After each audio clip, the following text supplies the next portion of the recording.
ازيكم اصحابنا الحلوين ابطال مرحلة اولى وتانية ابتدائي من مهرجان الكرازة المرقسية 2025. السؤال الاول اكمل. الذي تثبت نقط معه ايضا ذراعي نقط وجت في مزمور ايه؟ الذي تثبت يدي معه ايضا ذراعي تشدده، يدي وتشدده، وجت في مزمور 89:21. مزمور 89:21. برافو عليكي. السؤال الثاني، القديس استفانوس رئيس ايه واول ايه؟ القديس استفانوس رئيس الشمامسة واول الشهداء. برافو عليكي. القديس استفانوس رئيس للشمامسة واول الشهداء. كنيستنا بتعيد له في يوم استشهاده يوم ايه؟ يوم 1 طوبة. برافو عليكي. كنيستنا بتعيد يوم استشهاده يوم 1 طوبة. السؤال اللي بعده طلب التلاميذ من المؤمنين انهم يختاروا نقط رجال منهم، ان هم يختاروا 7 رجال منهم. برافو عليكي. ان هم يختاروا 7 رجال منهم عندهم نقط ونقط، عندهم قوة ايمان وحكمة.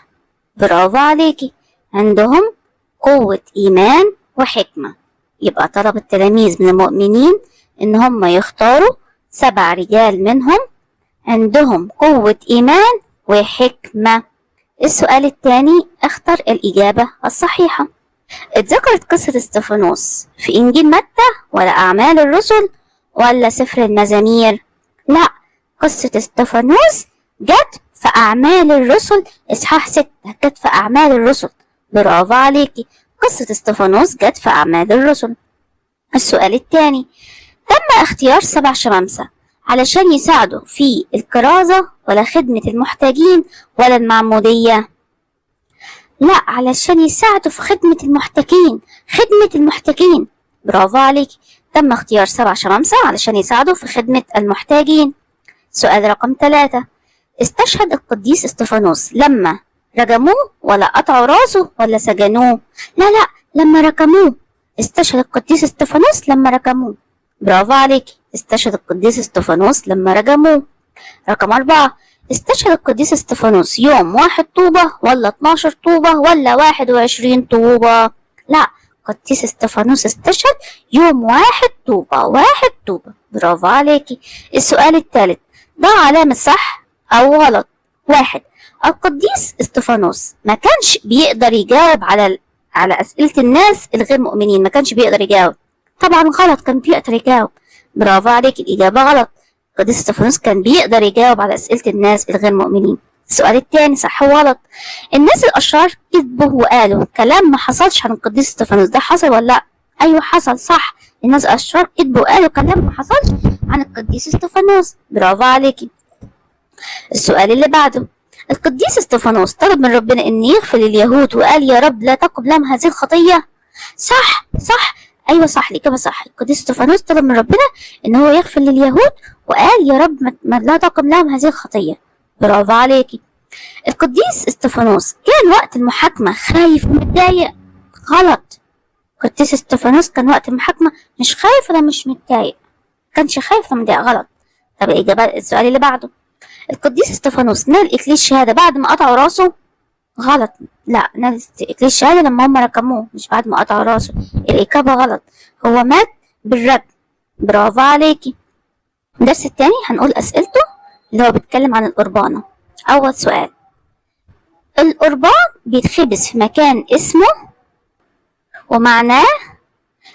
القربان بيتخبز في مكان اسمه بيت لحم ومعناه بيت الخبز. بيت لحم ومعناه بيت الخبز. برافو عليك. السؤال اللي بعده، القربان مصنوع من نقط، المعجون بنقط ونقط. القربان مصنوع من الدقيق المعجون بالمية والخميرة. القربان مصنوع من الدقيق المعجون بالمية والخميرة. برافو عليكي. الماء رمز لنقط اللي بيجمع الكنيسة كلها ببعض. الماء رمز للروح القدس اللي بيجمع ويوحد الكنيسة كلها مع بعض، يبقى المية بترمز للروح القدس. برافو عليكي. الخميرة بترمز لنقط اللي حملها الرب يسوع عنا في جسده على الصليب. الخميرة بترمز للخطية. برافو عليكي. الخميرة بترمز للخطية اللي حملها ربنا يسوع عنا في جسده بفدائه لينا على الصليب. 5. ربنا يسوع شبهنا في كل شيء ما عدا ايه؟ ما عدا الخطية. صح، ربنا يسوع شبهنا في كل شيء ما عدا الخطية. رقم 6. اللي بيخبز القربان بنسميه ايه؟ بنسميه القربني. اللي بيخبز القربان القربني. برافو عليكي. اللي بيخبز القربان احنا بنسميه القربني. القربانة على شكل دايرة زي ربنا يسوع، نقط ونقط. زي ربنا يسوع ملهوش بداية أزلي ولا نهاية أبدي. ملهوش بداية أزلي، ملهوش بداية ايه؟ أزلي ولا نهاية ايه؟ أبدي. ملهوش بداية أزلي ولا نهاية أبدي. ملهوش بداية أزلي ولا نهاية أبدي. برافو عليكي. السؤال رقم 8. إثبات يكون. كلمة نقط معناها نقط وبيرمز لنقط. إثبات يكون هي كلمة يوناني معناها السيدي وبترمز للرب يسوع الموجود في وسط الكنيسة.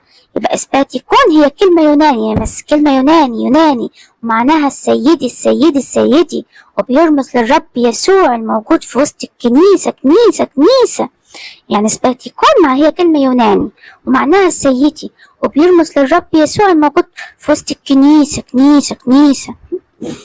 ايه مكتوب في القربانة؟ مكتوب حوالين القربانة قدوس الله، قدوس القوي، قدوس الحي الذي لا يموت. ودي التسبيحة اللي قالها نيقوديموس أثناء تكفين الرب يسوع. برافو عليكي. مكتوب قدوس الله، قدوس القوي، قدوس الحي الذي لا يموت. ودي التسبيحة اللي قالها نيقوديموس أثناء تكفين الرب يسوع، وهي مكتوبة باللغة القبطية. يبقى مين اللي قالها؟ نيقوديموس. مين اللي قالها؟ نيقوديموس. السؤال رقم 10. من يأكل نقط ويشرب نقط يثبت فيه وأنا فيه. ودي جت في يوحنا ايه؟ من يأكل كستي ويشرب دمي يثبت فيه وأنا فيه. دي جت في يوحنا إصحاح 6 آية 56. 56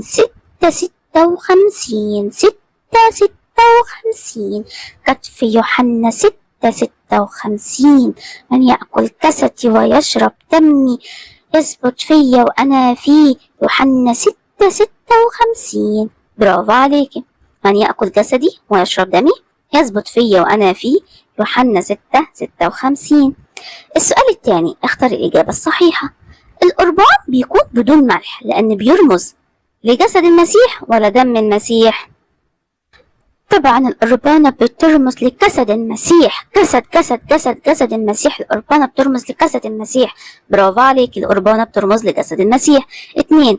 في نص القربانة هنلاقي صليب كبير، حواليه 15 صليب ولا 12 صليب ولا 9 صليب صغير؟ لا، حوالين القربانة 12 صليب صغير. 12 صليب صغير بيكون حوالين القربانة، ودول بيرمزوا لتلاميذ الرب يسوع. 12 صليب صغير بيرمزوا لتلاميذ الرب يسوع. برافو عليكي. بيكون حوالين القربانة في صليب كبير وبعد كده حوالينه 12 صليب رمز لتلاميذ الرب يسوع. رقم 3. القربانة بيكون فيها نقط خرم بيرمز لجراحات المسيح. 5 ولا 3 ولا 7 أخرام؟ القربانة بيكون فيها 5 خروم بترمز لجراحات السيد المسيح وقت الصلب. 5 خروم ترمز لجراحات السيد المسيح وقت الصلب. 5 خروم. برافو عليكي. القربانة بيكون فيها 5 خروم بيرمزوا لجراحات السيد المسيح وقت الصلب.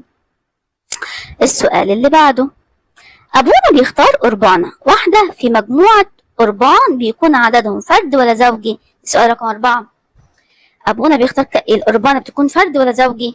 لا، بيكون فردي، بيكون 3 5 7، عدد فردي 3 5 7 أو أكتر. عدد فردي بيختار أبونا عدد فردي مش زوجي، لا فردي. برافو عليك. أبونا بيختار قربانة واحدة من مجموعة قربان بيكون عددهم فردي. 5. من بركات التناول الثبات في المسيح، الاتحاد بالمسيح، ولا الاتنين مع بعض؟ طبعا الاتنين مع بعض. لما أنا بتناول من بركات التناول ببقى ثابتة في المسيح وبتحد بالمسيح، وببقى ثابتة وبتحد، كلاهما هما الاتنين. برافو عليكي. السؤال الثالث ضع علامة صح أو غلط. 1. بنضيف على عجينة القربانة ملح. بنضيف ملح؟ لا غلط، مش بنضيف على عجينة القربانة الملح، لا، لأن برافو عليك، مش بنضيف على عجينة القربانة ملح. 2. وقت خبز القربان بنصلي إنجيل متى؟ لا هم بيصلي القرابني بيصلي المزامير. لا وقت عجينة القربان بنصلي المزامير مش إنجيل متى، لا بنصلي المزامير. برافو عليكي. وقت خبز القربان بنصلي إنجيل متى؟ لا غلط، بنصلي المزامير. رقم 3. المربع الموجود في الصليب الكبير في النص اسمه إثبات يكون؟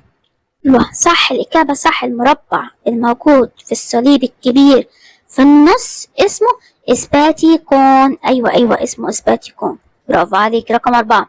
وقت اختيار قربانة الحمل الشعب بيصلي لحن هيتن 41 مرة. هيتن غلط، كرياليسون 41 مرة، مش هيتن، كرياليسون 41 مرة، مش هيتن يا مس، هي كرياليسون 41 مرة. يعني يا رب ارحم، لا مش هيتن، هي كرياليسون 41 مرة. برافو عليكي. الدقيق بيتغربل علشان يبقى نقي من غير شوائب، وده بيرمز لربنا يسوع القدوس المولود بلا خطية.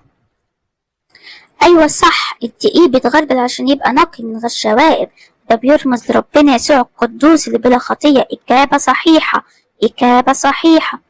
رقم 6. شكل ختم القربانة ممكن يتغير؟ لا ما يتغيرش خالص، غلط، إجابة غلط. شكل ختم القربانة لا يمكن يتغير. السؤال الرابع. ليه القرابني بيصلي المزامير وقت عمل القربانة؟ ليه القرابني ليه بيصلي المزامير وقت عمل القربانة؟ لأن المزامير فيها رموز ونبوات كتيرة عن السيد المسيح، بيبقى فيها رموز ونبوات كتيرة عن السيد المسيح، بيبقى فيها رموز ونبوات كتيرة عن السيد المسيح. برافو عليكي. أسئلة الدرس الثالث اللي بيتكلم عن الملكة استير. السؤال الأول أكمل. استير كانت عايشة في بلد نقط، ودي بلد غير بلد الأصلية. استير كانت عايشة في بلاد فارس كانت عايشة في بلاد فارس، ودي بلد غير بلد الأصلية، كانت عايشة في بلاد فارس. برافو عليكي، استير كانت عايشة في بلاد فارس، ودي بلد غير بلد الأصلية. 2. استير أبوها وأمها توفوا ورباها ابن عمها اسمه مردخاي اللي رباها ابن عمها وكان اسمه مردخاي. برافو عليكي. استير أبوها وأمها توفوا ورباها ابن عمها اسمه مردخاي. رقم 3. حصلت مؤامرة ضد شعب ربنا، عملها واحد اسمه، أيوة المؤامرة اللي حصلت عملها اسم واحد اسمه الشرير ده، اسمه هامان.